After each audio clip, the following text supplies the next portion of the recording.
Pemirsa, varian baru virus COVID-19 telah merebak di Jakarta. Kepala Dinas Kesehatan DKI Jakarta bahkan menyebut varian baru ini cukup merepotkan karena memiliki kemampuan tersendiri untuk menginfeksi warga. Apa dampak dari merebaknya varian baru COVID ini dan bagaimana upaya mengatasinya? Kita akan membahasnya bersama dengan Ketua Satuan Tugas COVID-19, Pengurus Besar Ikatan Dokter Indonesia, Prof. Zuhairi Jurban. Terima kasih Prof telah bergabung bersama kami dalam Prime Time. Prof, kalau kita lihat terkait dengan varian baru ini atau varian baru COVID, terutama varian Delta ya Prof, yang dikatakan telah menyebar ke Jakarta, sebenarnya apa yang harus kita waspadai dari varian baru ini Prof? Ya, jadi yang pertama menyebar dengan jauh lebih cepat dari varian sebelumnya, nomor satu. Jadi amat mudah menyebar. Yang kedua, menyebabkan kegawatan, bisa menyebabkan kegawatan lebih dari yang sebelumnya. Karena itu saat ini ruang rawat inap di banyak tempat menjadi penuh, baik di Jakarta, baik di Kudus maupun di Bandung. Yang ketiga tadi kan mudah menular, kemudian itu vaksin itu hanya bisa memproteksi sebagian, lebih rendah dibandingkan dengan proteksi vaksin terhadap varian yang lain.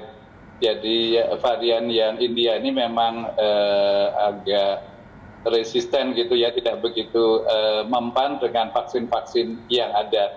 Rata-rata kalau dari data Inggris itu semua vaksin apapun itu hanya kita memproteksi 33% untuk suntikan pertama.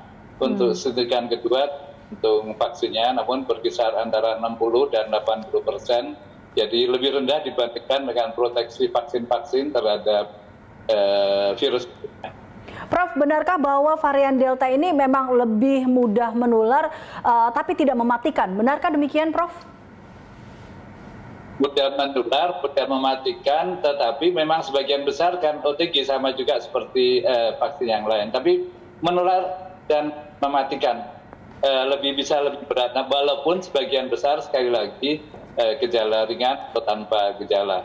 Oke, baik. Prof, ini kita tahu setelah saat ini ada juga dikatakan dengan varian Delta Plus, Prof. Ini apa bedanya antara varian COVID Delta dengan Delta Plus ini? Apakah memang lebih bahaya atau seperti apa, Prof?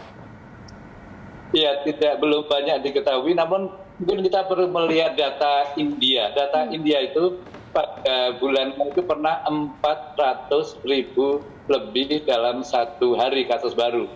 Nah, dalam beberapa hari terakhir ini bervariasi, kita di India itu antara 70-80 ribu. Jadi tetap berarti ada penurunan yang signifikan dari 400 ribu sehari ke sekitar 70-80 ribu sehari. Jadi upaya India untuk lockdown itu bermanfaat.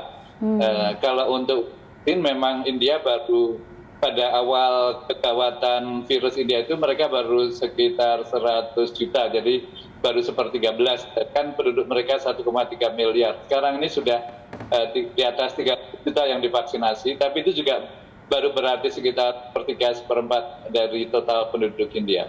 Baik, Prof, ini bagaimana kita mengetahui bahwa kita memang terinfeksi virus Delta ini, Prof? Apakah sama dengan sebelumnya atau seperti apa? Bagaimana kita memitigasinya, Prof? Oh iya, itu mitigasi biar oleh tempat-tempat penelitian saja, tidak bisa dikerjakan oleh laboratorium biasa. Laboratorium biasa PCR, namun kalau misalnya dari Gajah Mada, dari UI, dari tempat lain itu bisa sampai variannya. Jadi untuk yang lain tidak perlu kita sampai mendetail sampai ke variannya, biarkan tim-tim penelitian yang mengerjakan. Apa sih Prof efeknya bagi tubuh kita? Bagaimana kita bisa mengetahuinya, Prof?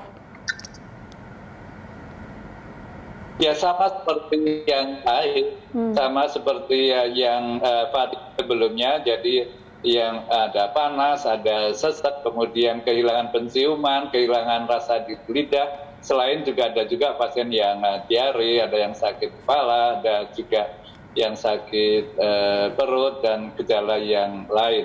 Jadi gejalanya bisa dikatakan mirip-mirip, hampir sama. Nah kalau di India begitu ada 400.000 sehari, kemudian muncul gejala lain yang mengkhawatirkan juga. Jadi rupanya ini mempengaruhi juga sistem kekebalan sehingga muncul jamurnya timbul jamur hitam misalnya. Tapi Indonesia saya belum mendapatkan informasi jamur hitam ini.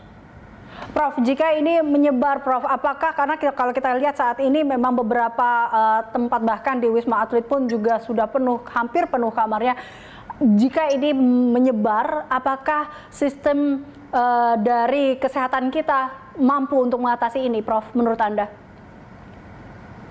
Mampu, jadi analoginya mungkin pembandingnya satu India, yang kedua Inggris. Kalau yang India kenyataannya sekarang turun walaupun masih banyak, masih 80.000 sehari, namun dibandingkan 400.000 sehari 1,5 bulan sebelumnya tentu ini sudah turun drastis.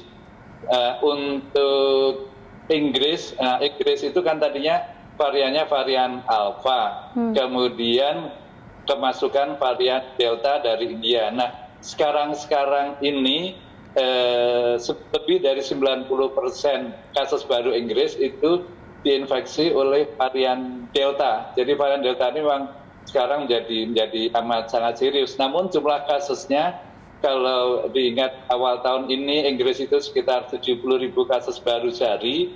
Sekarang ini mula-mula sudah turun sampai di bawah 3.000 sehari. Begitu ada varian India naik, namun juga naiknya sekitar 7.000, 8.000 sehari. Jadi memang membahayakan dan kita wajib untuk amat sangat waspada. Namun lihat pengalaman Inggris dan India, ya masyarakat tidak perlu panik. Yang penting pemerintah dan semua institusi yang terkait itu siap menanggulanginya. Baik, Prof, kalau terkait dengan penanganan kasus COVID varian Delta ini sendiri, harusnya bagaimana, Prof? Apakah cukup dengan isolasi mandiri atau seperti apa, Prof? Dan juga baiknya seperti apa upaya pemerintah dalam membendung varian-varian baru ini yang masuk ke Indonesia? Ya kan, kalau misalnya tanpa gejala, ya udah isolasi mandiri di Wisma Atlet ataupun di rumah. Kalau ada tanpa gejala namun di ronsen ada pneumonia, ya harus rawat inap. Nah, bagaimana cara pencegahan penularan? Ya, kalau melihat beberapa data dari negara lain, memang vaksinasi harus disegerakan lagi, dilipat gandakan lagi. Satu, kemudian pencegahan penularan di masyarakat itu harus lebih amat sangat serius dan diawasi. Jadi misalnya saya pasti dapat laporan driver saya semalam dari Tebet ke arah daerah Bogor, yaitu di sekitar Depok, itu penuh sekali KRL-nya. Jadi itu harus wajib didisiplinkan mohon oleh aparatur negara. Kemudian ya istilahnya mungkin pakai bahasa yang lebih komunikasi publiknya lebih nyata, karena kalau PPKM Mikro saya agak khawatir rakyat tidak terlalu sadar bahwa ini emergency. Jadi mungkin perlu istilah yang lebih keras, apakah itu terserah apalah, mau rem darurat, mau PSBB ataupun lockdown. Mungkin lockdown cukup keras untuk masyarakat lebih paham menangkapnya. Oke, dan itu mungkin lebih kena hingga akhirnya kita mau bersama-sama untuk mematuhi protokol kesehatan, ya, Prof, seperti itu. Baik. Baik, terima kasih Prof telah bergabung bersama kami dalam Prime Time. Pemirsa, demikian Ketua Satuan Tugas COVID-19 Pengurus Besar Ikatan Dokter Indonesia, Prof Zubairi Jurban.